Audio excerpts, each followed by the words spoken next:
সোমবার সকাল 11টায় 7 দফা দাবিতে সিআইটিউর উদয়পুর মহকুমা কমিটির উদ্যোগে গণডেপুটেশন দেওয়া হয় গোমতী জেলা শাসকের নিকট। এই ডেপুটেশনে ছিলেন সিপিএমের উদয়পুর মহকুমা কমিটির সম্পাদক দিলীপ দত্ত সহ বিভিন্ন শ্রমিক নেতারা।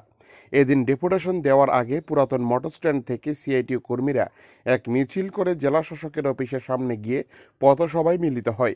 এই পথসভা থেকে বক্তব্য রাখতে গিয়ে নেতৃত্বরা বলেন, কেন্দ্রের শ্রমিক বিরোধী হিট অ্যান্ড রান আইন বাতিল করা, কৃষি পণ্যের সহায়ক মূল্য প্রদান, পালাটানা প্রকল্পে বিদ্যুৎ উৎপাদন বৃদ্ধি করা ও খিলপাড়া সিএনজি স্টেশন চালু করা সহ আরও নানা দাবিতে এই দিন সোচ্চার হয়। এদিন সিআইটিউ ডেপুটেশন ও পথসভাকে কেন্দ্র করে কেন্দ্রীয় সামরিক বাহিনী নামানো হয় 22 জন ও আরকেপুর থানা থেকে আরও 5 জন পুলিশ মোতায়েন ছিল। এবার স্বাভাবিকভাবেই উদয়পুর শহরে প্রশ্ন উঠতে শুরু করেছে, যেখানে বর্তমানে রাজ্যে কোনো ধরনের রাজনৈতিক হিংসা নেই, তাহলে কেন এত কেন্দ্রীয় বাহিনী ও পুলিশ মোতায়েন ছিল উদয়পুরে? এর পেছনে কি বার্তা দিতে চেয়েছে বামেরা? সব মিলিয়ে নানা প্রশ্ন ঘুরপাক খাচ্ছে প্রশাসনিক মহল থেকে শুরু করে সাধারণ জনগণের মধ্যে।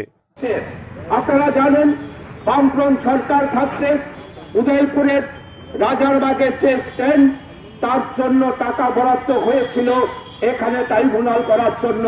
কিন্তু আমরা কি দেখতে পারলাম? 7 বছর অতিক্রম হচ্ছে, এই রাজ্য সরকার যারা ডাবল ইঞ্জিনের সরকার বলে দাবি করে এখনো সেই কাজটা সম্পূর্ণ করতে পারছেন না। কাজ চলছে নিম্নমানের। তাই আমরা দাবি করছি গুণগত মান বজায় রেখে নির্দিষ্ট সময়ের মধ্যে ওই রাজারবাগ মোটর স্ট্যান্ডের কাজ শেষ করার জন্য। এই হলো দ্বিতীয় দাবি।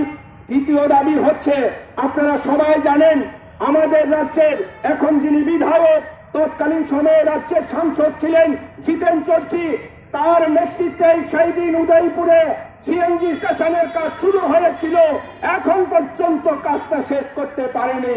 আমরা বলেছিলাম সেই সিএনজি স্টেশন যদি মাস্টার প্ল্যানে করা হয় তাহলে আজকের যারা পরিবহন শ্রমিক ওই ভোর 3টা-4টার সময় গিয়ে লাইন ধরে দাঁড়িয়ে থাকতে হয়, 4 ঘন্টা 5 ঘন্টা সময় লাগে, এই সময় ব্যতীত হচ্ছে।